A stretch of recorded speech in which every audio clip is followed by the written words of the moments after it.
USA, USA, USA. I love USA because Americans do not take anything lying down. I am hopeful for every single Western country. I am hopeful for the UK as well, but I understand things are going to get really bad in the UK.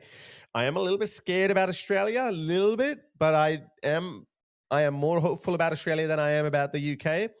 But I am most hopeful about the future of the US because Muslims have played their hand way too soon, and America is too big of a behemoth, too big of a mammoth to take down.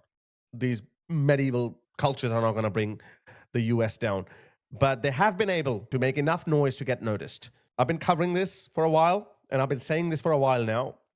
We need to reverse the course. We need to reverse the trajectory in which Western civilization has been going for the last 30, 40 years or so. We need to regain the lost territory. Every time you made an exception, whether that's for for the privileged or they're underprivileged, or the religious exemption, or it's a tiny minority. If they misbehave, we're going to look the other way. You've seen how it panned out. You're still the most hated people by these people. They still hate you. They called you the most racist country. They want to dismantle you. They want to do everything. They want to harm you and hurt you, wherever they are. They don't like you. So no matter how much you bend over backwards to these people, they don't like you. They're still not going to like you. So they have been becoming more and more brazen with each passing decade, with dozens of special privileges. No matter how many privileges you give them, they want more. Every time you give them something, every time you give them a special privilege that is contrary to your values, you actually lose ground. You're actually compromising on your values. You want to be kinder to animals. These people insist on slowly slicing the neck of complex animals like cows, camels, painfully. They want to inflict pain. So you say, oh, halal religious practice, we're going to look the other way. What happened to animal welfare organizations? They look the other way. But they will tell the whites, they will shame them for hunting. They will shame them for cruel factory farming and practices. By the way, I'm okay with that. We need to be constantly improving as a society. But why do you make these exceptions? No more. No more. That's it. I think the Brits have decided in the wake of Henry Nowak's murder that no special privileges, even though Sikhs are underrepresented in crime in Britain when it comes to crime, that still doesn't mean that they can be allowed to carry a dagger while the rest of the British public can't carry anything. It's a weaponless society. In America, okay, fine. In America, you're allowed to carry guns, even if they carry a kirpan, their religious dagger, then it's okay. But in Australia, it shouldn't be allowed, but we have allowed it. Special privileges again. In Britain, they've allowed it. So no more, no more. This is why I'm happy. We need to regain lost ground. I just found out about this woman. So this Muslim woman, as always, is a Muslim. She's true to Islam. She was assigned as a principal, but then she was stood down because she had made political Islamist statements on social media. Cancel culture is back, and for once, it's going in the right direction. Let me play this video to you. Governor Greg Abbott has something to say. District who had appointed a principal, and that principal, as it turns out, on their social media had posted some pretty controversial things about Sharia law, defending and explaining Sharia law, among other things as well. Well, the school district did make a statement to the Will Cain Show. They said they were made aware of multiple social media posts from the past by the finalist for a principal position in the district. After review, it was determined that the posts may not align with the district's social media policy and expectation for staff. Therefore, the candidate will... Back in the day, these social media policies were only applied on conservative voices. If you're right-wing conservative, or if you're a Christian, if you said anything that is not in line with their social media policy, they will cancel them. I'm glad it's happening in the other direction too. And you know what? There should be exemptions for the natives, for the Christians.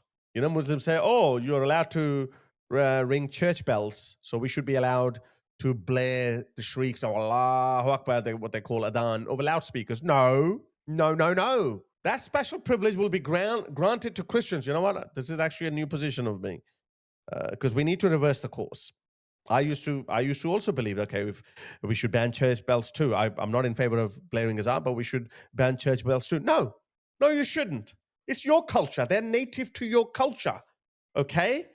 And you have a right to defend it, and you have a right to defend your rights and your values and your heritage. You have a right to it. Incomers, people who are begging to come to your country, please let us in. We'll be good people. We'll work hard. We'll pay taxes. You got to remember, that was the premise they entered your country. Those were the conditions. And your politicians told you that these people will come and integrate and assimilate. Now they're saying you don't need assimilation. No, that's why things are falling apart. Everywhere you look at, it's no coincidence. Non-multicultural countries or non-artificially created multicultural countries like India or Pakistan, they have other ethnicities, but they have lived side by side for centuries. So that's why there's no upheaval there, at least no more than normal upheaval that those countries are always in. Those countries are doing okay. They're growing. Why is the West falling apart from within? Well, because all these cultures that were brought in under the guise of they will assimilate, they didn't assimilate. And some blame goes to Western countries themselves because they didn't put any pressure on them, which is why in Texas, they were building a Muslim-only city. I'm glad that Texas is fighting back. And this is one aspect of it. Be reassigned pending the outcome of an investigation. Talk to me about this story and about Texans' concerns about the spread of Islamism in Texas. So as to the story itself right there, the education agency made it very clear that behavior like this, comments like this, a misalignment with Texas values as well as Texas law are unacceptable. And people like this cannot be a principal. This comes in the aftermath of action that we took just 2 weeks ago, where there was an Islamic organization that tried to set up Tex A&M, which sounds a whole lot like Texas A&M, as a university, where they had no authority to do so. A lawsuit was brought to shut them down because they were trying to operate illegally. It comes in the aftermath of what happened in a Dallas suburb. Very third worldly. Guys, this is very third worldly behavior. Like in a country like the US, a civilized country where you need a permit for everything, they thought that, they are in Pakistan or something where they can do whatever they want. They can build a mosque because that's what they do. You know what they do in Pakistan? They build mosques illegally. And because it's a mosque, then the government can't knock it down. Look at this. They did exactly the same thing in Japan. Look at this. Look at this. Pakistanis hijacking Japan embassy. Pakistani embassy itself issued an urgent warning to Pakistanis and told them, do not build illegal mosques. Pakistanis in Japan got caught building an illegal mosque in Kawagoe without any permits. And even the Pakistani ambassador showed up for the opening. Now the Pakistani embassy has to publicly beg its own citizens, stop ignoring the Japanese laws. Pakistanis being Pakistanis, third worlders being third worlders in a civilized country. That's why they shouldn't.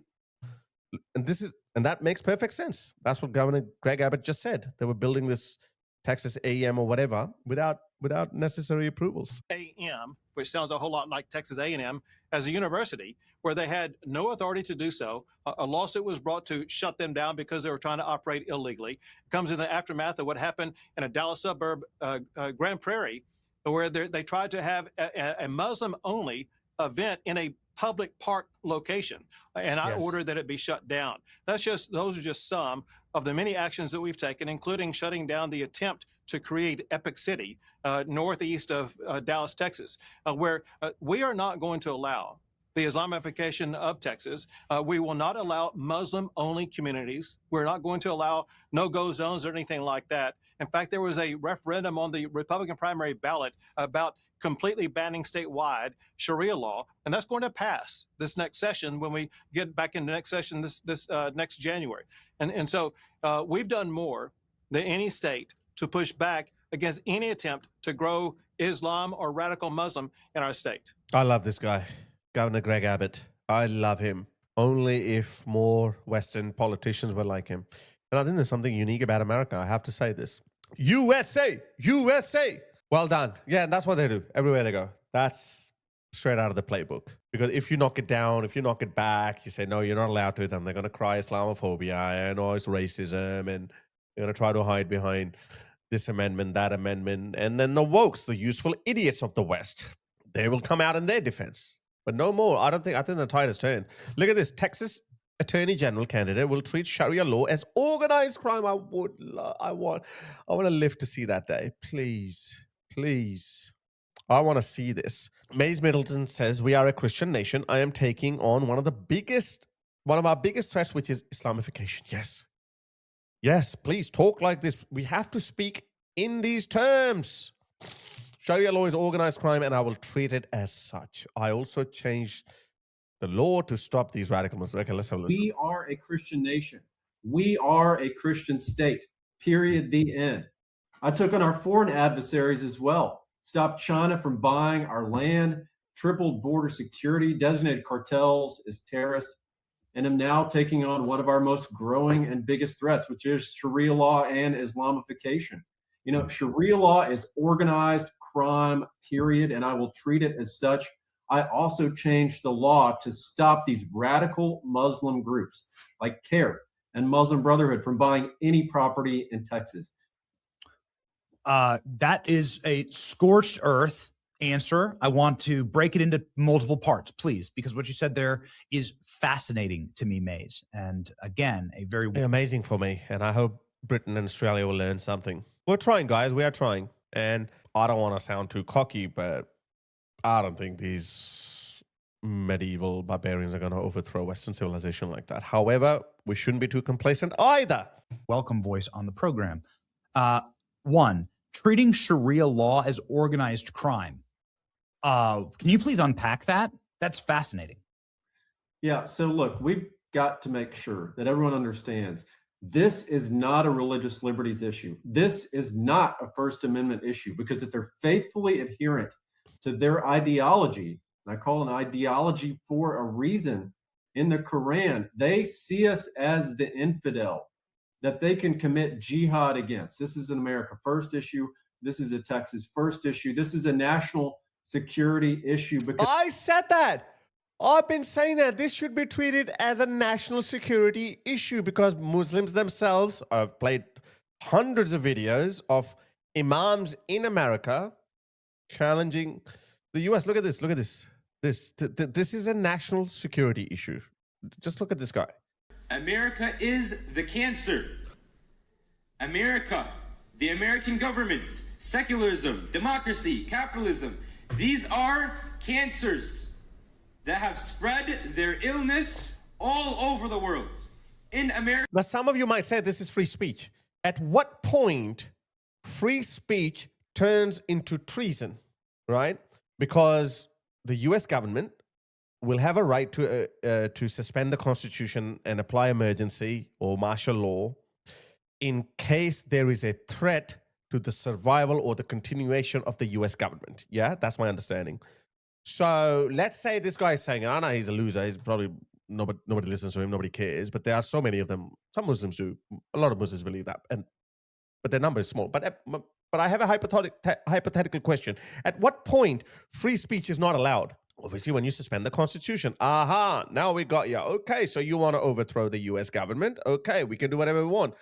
Send in army, rangers, National Guard, whatever. So the question is, will you let it go? So is that an arbitrary line? At some point we say, you know what? Okay, this has gone too far. Now I'm going to step in.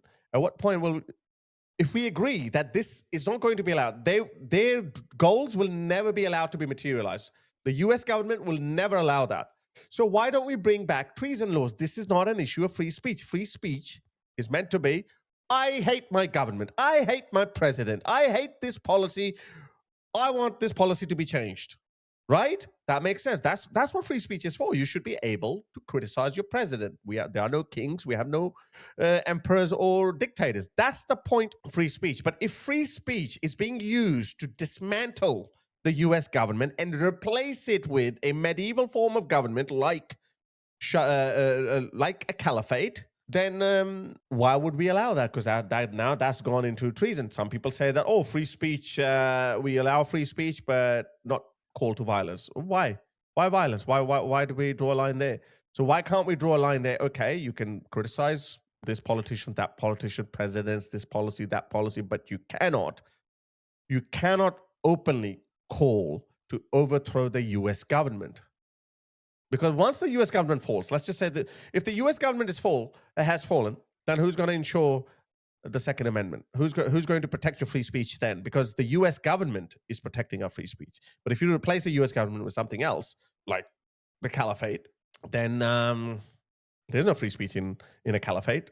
There's no free speech. You wouldn't be allowed to say anything. So I don't know. This sounds very counterintuitive to me. Why do we give free speech to those who want to abandon, who want to demolish free speech? This is why I like it. This is a national security issue. First issue, this is a national security issue because they don't think we deserve the right to exist as Americans or as Christians. As non-Muslims. And it's how they're undermining us with this red-green alliance that we have seen. And Benny, I've seen it at the Capitol. 10 Commandments, I mentioned earlier. Guess who lobbied against that? CARE did, right? The radical Muslim terrorist group. That shows you what they're going for. They're trying to destroy this country and they're trying to destroy this state because the left is certain of this. If they take Texas, I'm not a Christian. I'm not going to invoke the 10 Commandments or Bible or anything, but I fully agree with him. I fully agree with him. The Islamists have their own agenda. The lefties have their own agenda. They hate each other. They don't agree on anything but one thing: how to dismantle the West.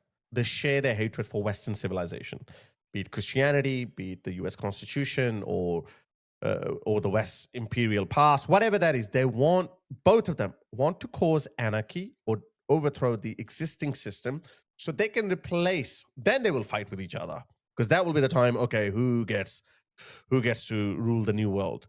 That's it. That's how deep their alliance is. This alliance is based on one thing, which is a hatred for the West. They're useful idiots, but I know that's the ideology that does that. But even their adherents, people who follow that ideology, they're slowly waking up. I am 100% certain across the Western world. I'm not sure about America because, usually there's an incumbency factor. I guess the midterm elections will tell how popular the conservative movement is. I really hope that we don't. I really hope the Democrats don't win. But the rest of the Western world, it is heavily tilted towards the right.